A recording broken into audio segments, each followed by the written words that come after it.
Live action, live action. I'm late as always. I'm literally just walking in the door right now from the hospital, but I am here and we are talking MCAT today. If you are excited to talk some MCAT today, let me know. And what we're going to talk about is the number one thing you can do to improve your MCAT focus. Are you struggling with your focusing on the MCAT, be able to put in that focused energy time you need to get that studying done? Then this is the video for you guys. And I guarantee you, what I'm going to tell you is not what you think is going to improve your MCAT focus, because it's not one of those hackneyed, mind hacks and focus on this. No, this is going to be something that's real you can implement today. So let's hit the introduction and let's get right to it, y'all. But stop making excuses, stop whining, stop, right? Get at it. No excuses, just dominate. All right, guys, we are live. Dr. Pinesett, the study doc, and we are here, and we are talking MCAT today. Who is preparing for the MCAT? Who has impending MCAT on the horizon? Who has the MCAT super far away? I just had a student, very excited. A student just enrolled in my MCAT course, and they are a senior in high school. They just finished their senior year, getting ready for college, getting ready for pre-med. They should enroll in my MCAT course, and I'm always super excited to see that, because I know if they're thinking that far ahead, if they're planning like, man, I'm gonna go to medical school one day with the MCAT, and Dr. Pine says he got an amazing course can help me prepare for all my time to go for the MCAT, I know they're gonna do well because they're putting it in front of their mind, guys. And today we're talking about MCAT focus, right? And if you guys don't know, I'm Dr. Pinesett. I am the study doc. My website is thestudydoc.com, thestudydoc.com. Across social media, I'm at the study doc, so make sure you guys follow me. If you're watching this live on YouTube, what up, y'all? Make sure you guys like this video. If you're over here on Instagram watching this right now, make sure you guys like this video. Tell a friend, you're like, hey, listen, Dr. Pine's over here dropping knowledge about the MCAT. Come on, catch it out.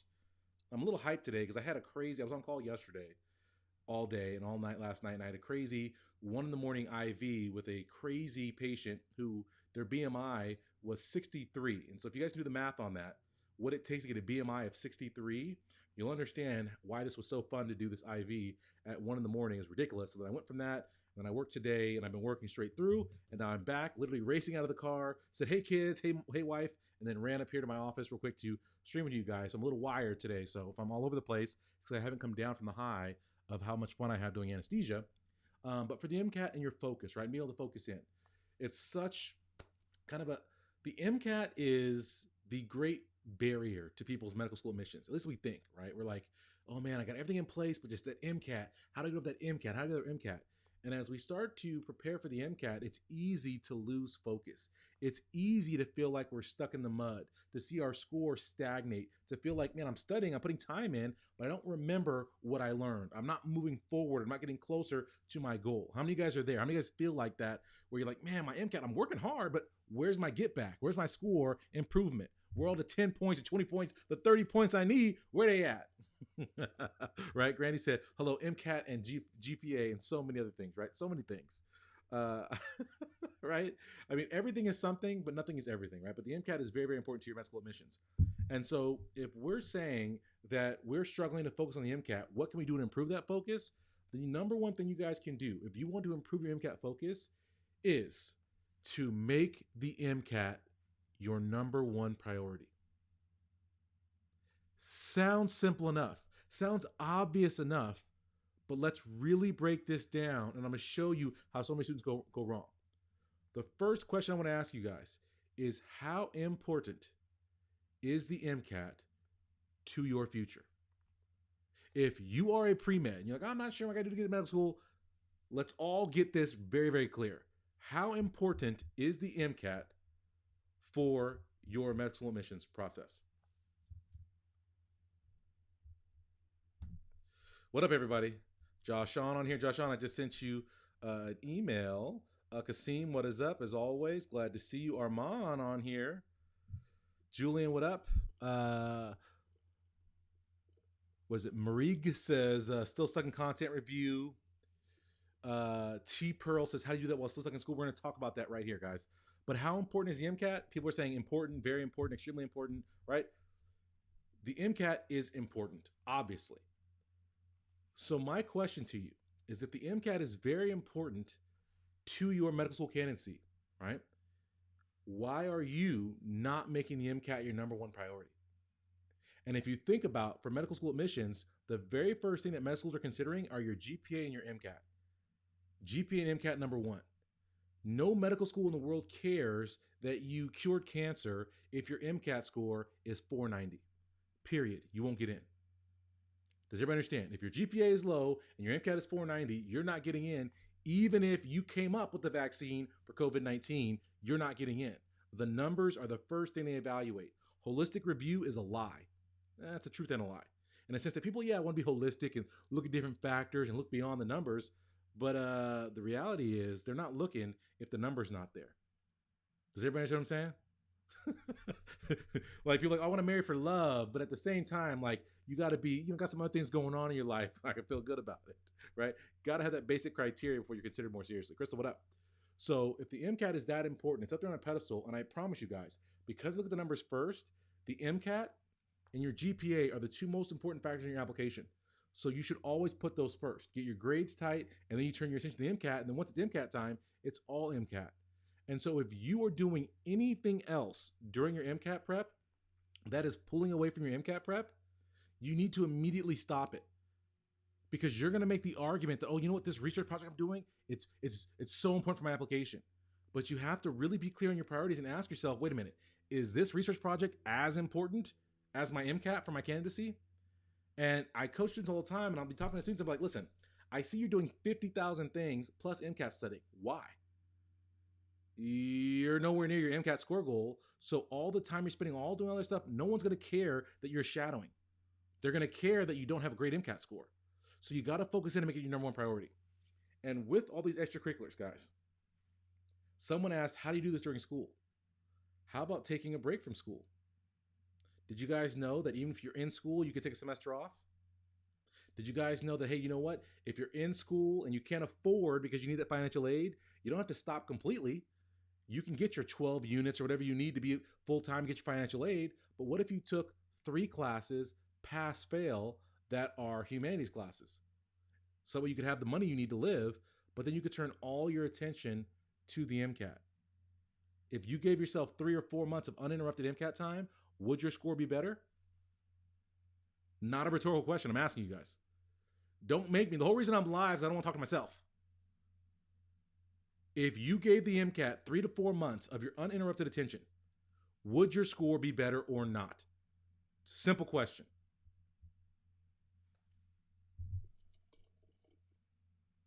Exactly, Armand, right? The MCAT is like the Olympics. Only 4 years, y'all. It's obvious, of course. Now, the flip question, how many of you guys, I'm not going to ask you for yourself. I'm going to ask you to look at your classmates. How many of your classmates give the MCAT their full undivided attention for 3 to 4 months?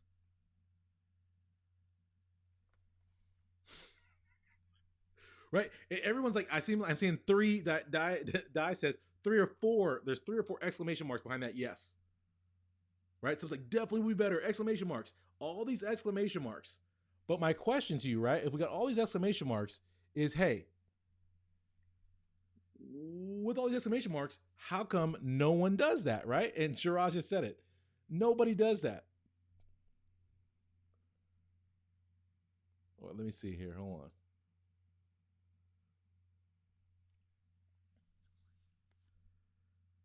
Let's see if this is going to work. One of my colleagues, one of these heart doctor types. Oh, wait. Can we see him? Is he here? I see a hat. We got it. What is going on? How's it going? Okay, how you doing, Dr. P? I'm doing wonderful. I just wanted to say hello. Have you hop on here real quick? Oh, thank you so much. Yeah, everything's good? Yeah, everything's good, Dr. P. Wonderful. Everything's good. I'm watching your MCAT very intensely. Okay. All right. Yes, do that right now. I'm sorry for my YouTube people here. I'm talking on Instagram, but awesome. Thank you for coming on real quick. All right, thank you so much Yeah. for accepting me. Yeah, for sure. I don't know now how to end it. Let me. Wait, that's me. Oh, I think you have to exit. You have to exit. Okay, okay. Clearly, I don't bring people on very often on Instagram. Let's see here. Okay. Can you exit it? No, it's not letting me. Oh, wait a minute. Leave. Perfect. Okay. All right. Everyone said very important, right? Very important, but nobody takes that time. So do you guys see how the obvious is not the so obvious? If it's obvious that if we took the time and really, really prioritize the MCAT, we would do better, but nobody does it? Why would everyone make that stupid decision? Why? Because we are sheep and we follow, and we'd be like, oh, okay, you know what? We're gonna go and do this because everyone else is doing it, even though it makes no logical common sense. We're gonna do it anyway because everybody else is doing it. And as I continuously say to everybody, if you do as everybody else does, you have no option other than to be average. Because by definition, you are the average, you are the masses, you are the sheep. And my students, we are wolves, y'all. And that's why we eat, right? Y'all lunches every day. You got to change that mindset and say, no, I'm not going to be a sheep. I'm not going to do as everyone else does. I'm going to do what I need to do for me to be successful. I'm going to do what I need to do to stand out, to be great, to be incredible, and to go beyond and be insane. That's the difference, right? So if we recognize that incongruency, then it's obvious that if we want to improve our MCAT focus, if we want to improve our MCAT score, we've got to make the MCAT number one priority and get rid of everything else. And how you guys do that is up to you and how you choose to prioritize and all these kind of things. But making that decision to do that is huge. And if you're able to do that and make that shift, it does 3 extremely important things for you that are going to elevate your score like you can't even imagine, y'all. Like you can't even imagine. I have students who are in medical school who use my MCAT course to study for step 1. Because my MCAT course is that bomb, you use it for step 1. They use it for step 1 and they go up 20, 30 points in 2 weeks, 3 weeks on their step 1, right? My students on the MCAT, all of a sudden, and they're through the roof and they improve. Why? Because they focus on the MCAT. And the first thing that prioritizing the MCAT and really putting that focus time in does for you, one, is that it increases the amount of time per day you can spend on the MCAT. And like I was talking about earlier on my Instagram post, is that people say, oh, how much time do I need per day? How many hours should I be studying every day? How many? And it's like, no, y'all, it depends. It's all relative because it's not about spending 10 hours a day in front of the books zoning out, which is what a lot of students do. They spend a whole bunch of time with the books on, with the lectures playing at 2x, pretending to learn, feigning to learn, convincing themselves they're learning, but then at the end of the day, they got nothing to show for it. Wouldn't you be better served spending half that time actually being quality, as Jonathan just said? The quality quotient is what you're missing. And so if you are able to pull everything else away and give your MCAT fully divided time, you can put more time into that MCAT, which is going to make that time, right, that's not weighed down by everything else, a higher quality of time. Additionally, you're going to be able to get your quantity up because you aren't spending 4 hours in lecture for your classes. You aren't spending 3 hours at your research lab. You aren't spending 2 hours over here at your club. You're not spending a whole Saturday doing a fundraiser for this. Instead, all those extra hours go right into the MCAT, so you're going to improve the quantity of your hours, but also you're not going to be so diluted, so the quality will be better. Does that make sense to everybody right now? Dang. Wow. Wow. Dancing with the Docs. Don is back. Don, I haven't seen you in, I feel like it's been 15 centuries. What's going on? How are you? How's the family? What's blast from the past happening right here, right? So everybody get over for Dawn. Man, I haven't seen Dawn, and she's one of our Cult of Greatness members. If you guys have not joined my Cult of Greatness, my free Facebook group, Cult of Greatness, so much fun. All right. So that's the first part it does for you. The second thing it does for you is, how many of you guys feel burnt out in life in general? How many of you guys feel burnt out in life in general? Not even just like MCAT, Premed. How many of you guys just burnt out with life where you're like, man, when will my life be in a place where I can feel good about what's happening right now? When will there be a day when I can wake up and not dread my million things that I have to do? When will we be there, right? How many of you guys are that way? Oh my gosh, Don, congratulations. I'm so excited. I'm gonna post on screen for everybody. Don just graduated cum laude. Oh, and Don, you are not a traditional student. Don has a interesting situation and still managed to graduate cum laude. So I'm very proud of you. Congratulations, Don, for doing that. It's amazing. Okay. When we think about our lives and the burnout we feel and the despair we feel and the sadness we feel and the depression we feel and all these negative feelings we have, right? And this exhaustion that we feel all the time, we're weighted down. That's burnout, y'all, right? That is the demand of our life. Our life is demanding in certain parameters. One of those parameters is emotionally. A lot of you guys have lives that have extreme emotional demands on you, right? Maybe you're a parent. Maybe you're a son or a daughter of a family that needs you. Maybe you're a friend, like a caring friend who people lean on. Maybe you have to work. Maybe you have obligations with your club or this and other thing. You have a lot of demands on your life. And as those demands pull on you, they pull on you in different ways. And one of those ways is emotionally. And so when the demands of our lives emotionally exceed our emotional capacity, right? What we can take on emotionally, we feel overwhelmed. We feel stressed. We feel burnt out. Does that make sense to everybody? And so when we don't make the MCAT our top priority, we're creating a recipe, a stew, if you will, for emotional overwhelm and burnout. Because we're stretched over here emotionally. I've got to emotionally invest here. I've got to emotionally invest here. I've got to be emotionally invested here and here and here and here. And you know what? Because I don't prioritize the MCAT enough, I'm going to allow emotional vampires to exist in my life. And in my MCAT course, I talk about this. How many of you guys got emotional Draculas out here sucking your life juice out of you on a daily basis? How many of you guys got that? And you don't recognize how, man, the 5 minutes you spend with that person, oh, it feels like it's aging you in the second while you're with them. Like the sound of their voice. How many of you guys have people in your life that you know every day you're going to see that you dread knowing you're going to see them? You're not even like upset when you're upset when you see them, but there's such a drain on your life and your emotional status and your happiness and your joy and your positive prospects towards your MCAT and your future that you think about them even when you're not with them. That's how powerful their presence is in their life, that they bring you down even when they're not there. You can hear their voice hitting the back of your like, oh gosh, not them again, not them again. Why are you doing that? So we all have this emotional capacity, this emotional quotient that we can deal with. And when we're involved in a lot of different things, we make all these things our priorities, these people's feelings, we make our club, when we have all these things in our life and we're not making the MCAT the priority, we're diluting our emotional capacity, our ability emotionally to deal with what is a very stressful, high stakes moment in our lives, the MCAT. Right? Hajir says it's the depression for me, right? Kevin says, I felt that in my soul. And we all feel that because that's where you guys are. That's why you're like, man, why am I so burnt out? Why am I so stressed out? Because you guys allow things and people to suck your blood, y'all. Your emotional abilities to deal with things, they just suck it down. Your resilience, your willpower, all these things, you let people just suck it away. You let tasks just suck it away.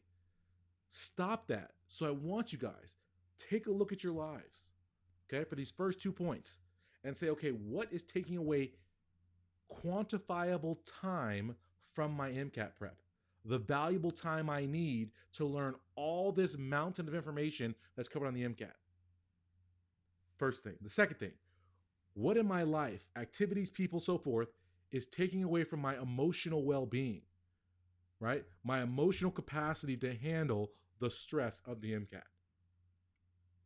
Am I prioritizing the MCAT accurately in those 2 dimensions? The third dimension, guys, okay? We talk about emotional capacity, right? And the demand exceeding supply. The other area that people don't even recognize, and this impacts not just the MCAT, but also their grades, is our cognitive capacity. And I spend extensive time talking cognitive capacity in my 5 pillars. I think my 5 pillars of studying less and getting better grades students hate the word cognitive capacity because I drill it into their heads so many times. We don't recognize that we all have a finite amount of brain power, right? You see the statistics about humans using a small percentage of our total brain. We can't even access all that brain. Well, for some of us, we use an even smaller percentage, and I'll say most of us use an even smaller percentage. Why? Because we allow that small amount of brain power we're actually able to access, we allow it to be diluted across so many different things that each individual task, each individual thing placed in front of us only gets a fraction of our full brain power. And how this plays out for you guys is how many of you guys sit down to do MCAT studying, but your mind wanders onto, oh, your to-do list for that club presidency. How many of you guys have your mind wander onto what you have to do for your research presentation in a couple days? How many of you guys have your mind wander onto your essay you have due for that English class? How many of you guys have your mind wander on all the tasks you have to do to get ready for graduation because you're about to be a senior?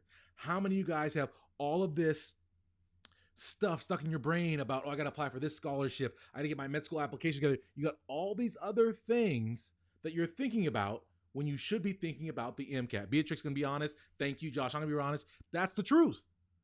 Is that we think we're focused, we think we're on this MCAT, and we can't figure out why we aren't successful. You aren't successful because you aren't truly focused. Yes, you're there. You're supposed to be studying, but you're there. Your body's there, but your mind is elsewhere. Right? OG Donnie said, hit the nail on the head. You're gosh darn right. Oh yeah, I put in 12 hours yesterday. Well, your body put in 12 hours, but where was your mind? Gone for 10 of them. You spent 9.5 hours on TikTok looking at doctors live the life you want to live instead of making your doctor life come true. That makes you a what?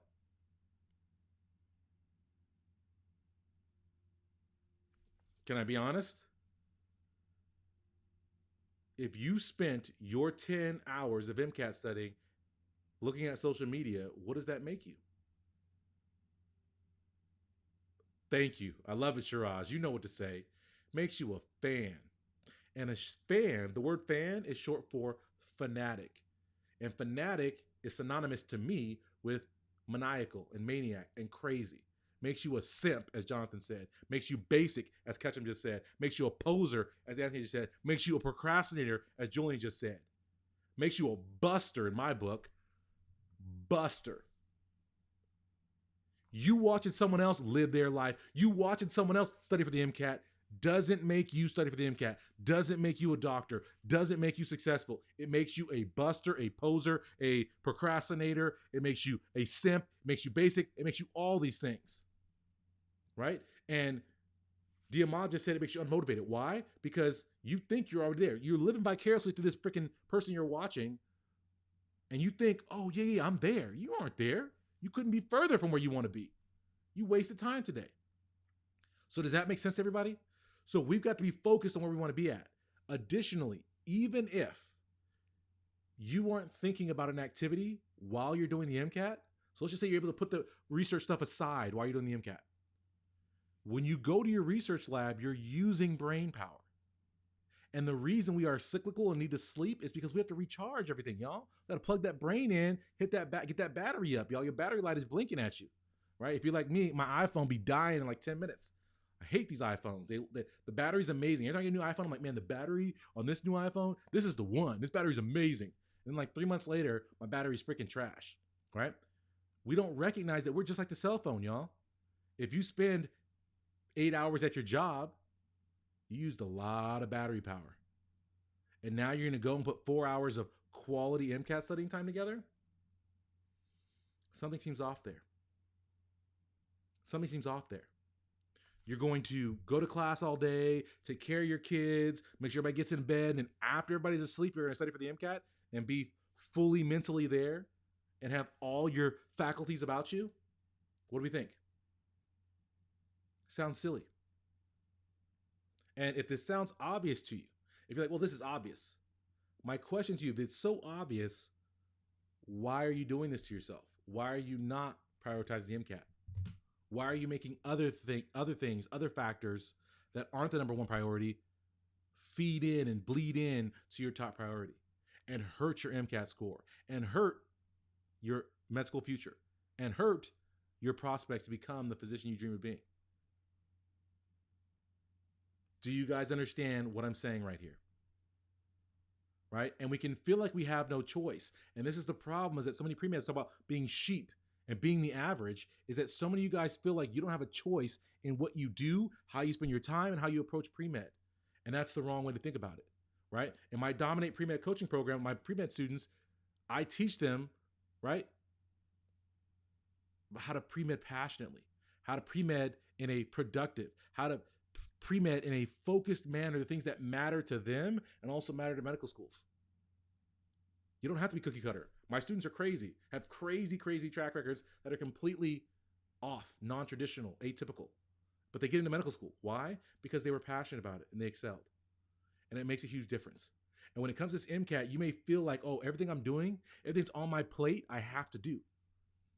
But we tell ourselves we have to do a lot of things that we don't have to do. How many of you guys been in a bad relationship? I always go back to relationships because everybody's been in a relationship. You tell yourself, oh, this is the best I can do. I have to put up with this. Oh, you know what? That's normal in a relationship. To feel this way, that's normal in a relationship. Oh, you know what? I deserve to be treated this way. Oh, you know what? It's not that big of a deal. It's okay. I can get over that. I can deal with that. He only cheated 4 times. It was just 4 times. It wasn't 5. It was 4 times. And you know what? Those girls weren't even as cute as me. You know what? They came on to him. Is that what we do? That's what y'all do with the MCAT. Listen, I know I'm a little tired after research lab, but man, that research lab, it's meaningful work, y'all. And you know, if I leave this research lab after 7 years, they're gonna wonder, whoa, how could you leave a lab after 7 years? You need to stay there for eternities. We lie to ourselves, y'all, all the time. And tell ourselves that things are normal, unexpected, and how they should be, and this is the way it has to be, and this is what I have to do. Stop lying to yourself and be honest and sit down and have a real evaluation with yourself and say, wait a minute, what am I doing? What am I doing? What am I doing? And I'll say one more thing about this. We're going to sidetrack here for a second. The reason you guys are so uncomfortable having a real, people talk about come to Jesus moment. Some of y'all have tremendous problems sitting down in a quiet space without your phone on, without any distractions. Because when you are in a quiet room, without the TikTok, without people, without the alcohol, without all these things, all these distractors, you're forced to dwell in yourself. You're forced to think about yourself. You're forced to look at yourself in the mirror, and it hurts. Why? Because when you are in that moment and you look at yourself, you see your flaws. And that hurts people. And the problem is that a lot of you guys see your flaws as permanent as you, and when you see a flaw, you internalize it. If you were a house, you would look like, ooh, you know what? There's a broken window. I'm a broken house. Instead of saying, well, wait a minute, why don't I just fix the window? And then, you know what? I'm a dope house. This is a nice house. What's that movie? Frozen? He's a bit of a fixer-upper. Dun, dun, dun, dun, dun, dun. Right? Right? Some of y'all are a fixer-upper, but you act like you have no value because you got a flaw. And you refuse. You're so focused on the problem, on the issue, on the deficit, on the defect, that you don't fix it and you don't see how it can be fixed. And so when you look at yourself and you evaluate and you look at ways you could change, it's too painful because in your mind, you can't change. You can't be different. You are that flaw.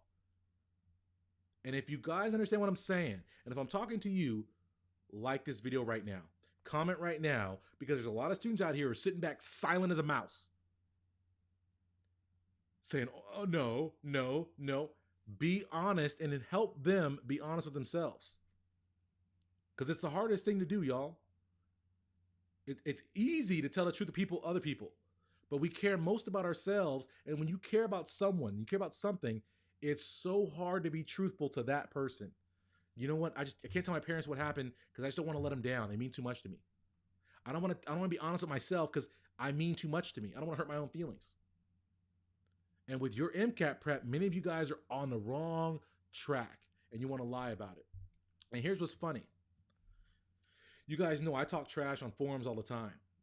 So someone said they couldn't get into my MCAT course because they read on Reddit that I'm a fraud and I'm not a real doctor and I be scamming students. And I'm like, So forum dweller 6974 said that I'm not a real doctor. There was actually literally, it was cracking me up. So when the student said this, I went over to Reddit to go read about myself. You guys should go to Reddit and read about me. Turns out I'm a criminal. There's a thread on Reddit where one guy's literally like, oh, he's not a real doctor. He's from Africa. He's African. I was like, I don't know if that's racist or I don't I don't know exactly where to go with that. But I'm like, wow, that's incredible how people are. And the problem I have with forums is that forums allow people to be anonymous.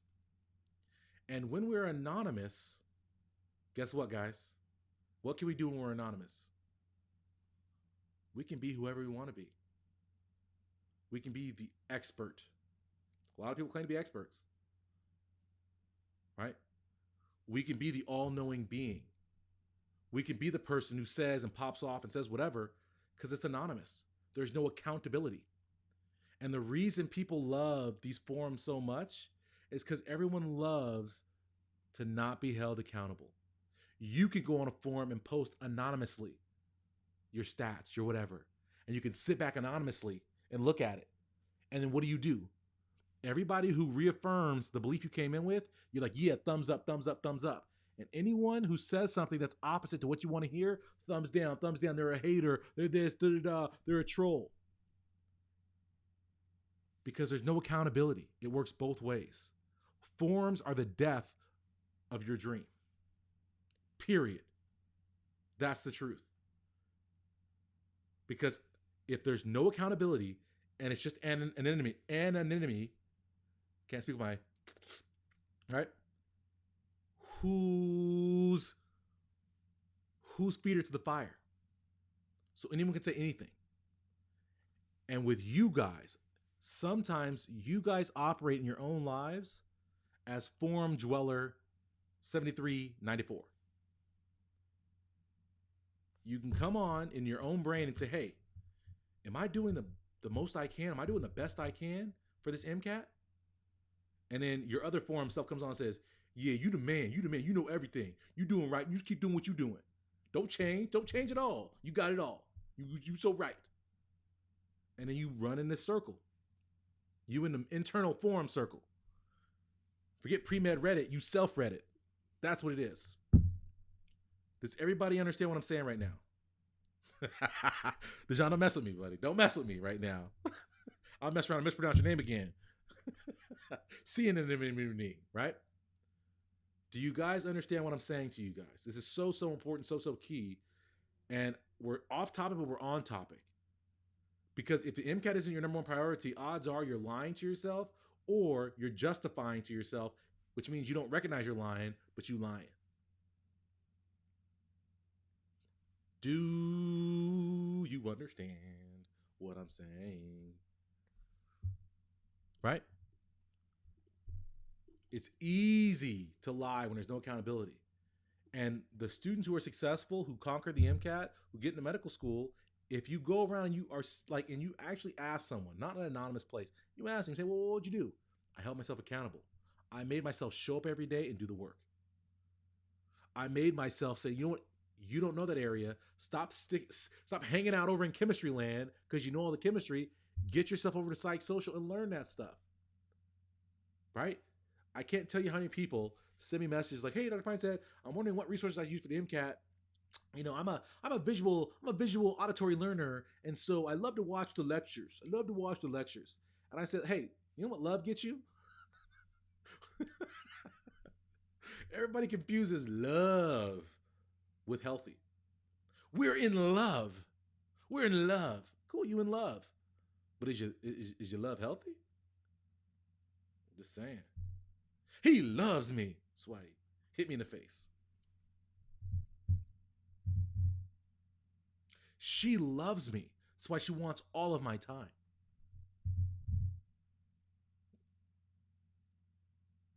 I don't know. Just put it out there. What do they say? Comfort is the enemy of greatness? At least I say that. If you're comfortable, if you're collected, you're in your comfort zone, you're probably a loser. Because winning takes stretching, takes striving, takes going out on a limb, takes going where other people won't go. So if you're too comfortable, odds are you're a loser. Write that quote down. If you're too comfortable, odds are you're a loser. Take that to the forums. Does everybody understand what I'm saying?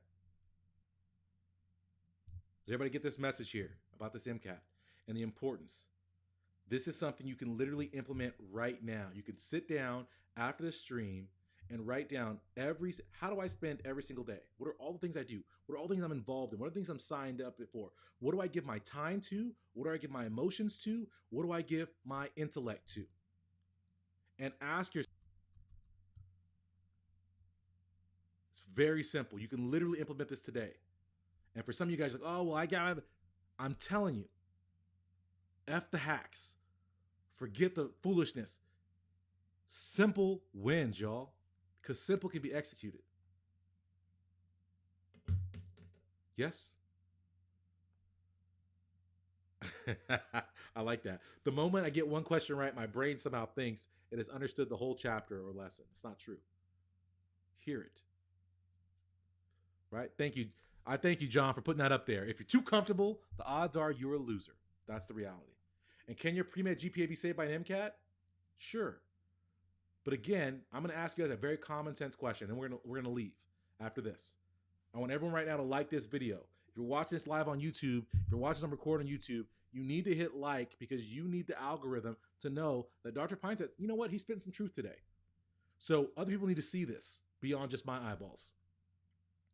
But T-Pro just asked, can a great MCAT score make up for your low pre-med GPA?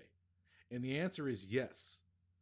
But the next question you have to ask, and it's a common sense question, is if your GPA is low, right? Below the average of what other people are. What are the odds that you're going to score above average on the MCAT?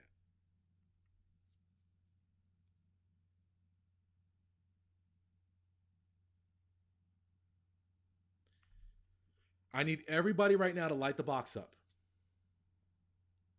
This is a very basic principle that no one seems to grasp because, again, we want to lie and justify. If you got a 2.5 GPA in college, what are the odds you're going to get a 520 MCAT?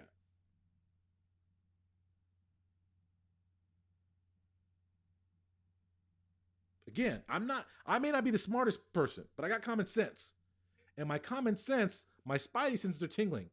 When a student comes to me, he's like, yeah, you know what Dr. Pinesett? Literally, I got an email today. Let me read it real quick. Because I actually was in my inbox today and I saw it. This actually reminds me of this. Hold on, let me see here.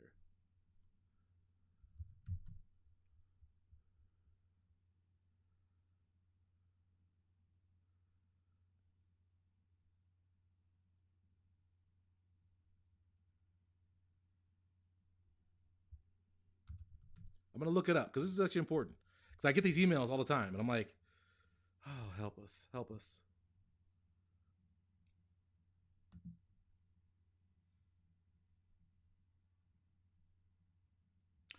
Hey, Dr. Pinesett, my GPA is currently, and it says so much of whatever. My GPA is currently 2.8. I'm looking at my remaining coursework and I feel like I can get it up to this point, right? I'm thinking about taking the MCAT though, instead of taking extra coursework because I can improve my GPA essentially, right? I'll skip all the emails. This student at the 2.8 GPA, and they're like, oh yeah, but I think I can get, my goal is to get a 520 on the MCAT, and then I'll be competitive and I don't have to take extra coursework and whatever. And my question to you guys, if you were getting that email from a student who's like, I have a 2.8 GPA, but I'm thinking I can get a 520 on the MCAT instead of taking extra classes, what would be your response?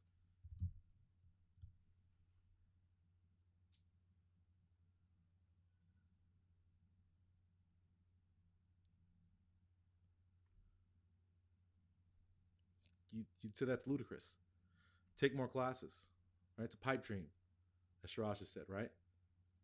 And the reality is yes, I'm not saying if you have a low GPA, you can't get an MCAT score. And as Sir Chris just said, if you really study diligently and intelligently for the MCAT, yes, you can improve your score up there. That's fine. But the odds, right? And we live in a world of odds and chances and probabilities. That's what life is. It's risk. Is your odds of doing that are low, so you've got to learn how to study. You've got to move, right, in the right direction. And so I just hope everybody leaves this video. Leave with nothing else. Leave with the fact that sometimes we got to be real with ourselves and we got to use common sense. Everyone got it? I'm sorry. I'm like, I get irritated, right? And I get, what's what people say? Triggered. I was triggered by the question. So I had to answer it. I was triggered. Y'all triggering me on here. right? Because I see so many freaking pre-meds lose their dream. They could have been in a medical school, but they get bad, terrible advice from themselves or from other people that throws them so far off track that it's like, man, the mountain you got to climb, that's Kilimanjaro, y'all. You got to go to the top of Everest to get into medical school now, simply because you weren't being real with yourself or someone else was lying to you, telling you he's the expert when they wasn't. This is the important thing. All right. So thank you guys so much for joining me live action. We're going to start doing lives every Friday morning on my YouTube channel. So please, guys, get to my YouTube channel. It's /TheStudyDoc on YouTube. Make sure you subscribe, and then you have to toggle the little bell thing. There's a little bell icon. You have to toggle that bell because it turns on live notifications. So that way, when I'm live, you'll literally get a ping saying, hey, Dr. Pinesett's live, spitting fire flames. Go get some of these fire flames, turn your life up, get lit, and get to medical school, right? Become an amazing student. Okay, we're gonna do this every Friday morning. So join me Friday mornings. I believe I'm gonna do like 8 a.m. probably. So we're gonna do Friday mornings, 8 a.m. ish for live stream. So join me, and I thank you guys. I appreciate you guys for being on here. If you guys enjoyed this, take a second, like the video, let the algorithm know that you with it and you want some more of this greatness. Also, if you're like, man, I really want to turn some stuff around with my MCAT studying, then in the description of this video, I put a link to register for my new MCAT webinar, where you can spend 90 minutes with me and you can learn some stuff about restructuring your MCAT and see me flip a lot of what you think you know about the MCAT on its head and give you some truth about the MCAT. So check that out in the description below of this video. Check that out and get that. And then as always, if you guys are like, man, I'm ready to level up right now, ready to take it to the top, then get to my website, thestudydoc.com, thestudydoc.com, and get into a course or a coaching program, right? My MCAT course, I think it's amazing. And it comes with coaching with me. So if you guys are like, man, I want to get at Dr. Pinesett, the best way to get at me is to get in my courses, because most of my courses come with coaching. So thank you guys so much. I'm Dr. Pinesett. I'm the Study Doc. What do we always say, y'all? How do we always end these streams? Where we at? What's our mindset? What is our belief? I'm sorry I don't have it on the shirt today. No visual cue for y'all, right? Still in my scrubs. But it's always no excuses, just dominate. Stop focusing on why you can't succeed and just gosh darn do it. You can be successful, y'all. You can succeed. I will see you guys next time. Peace, y'all. Peace. Bye, guys.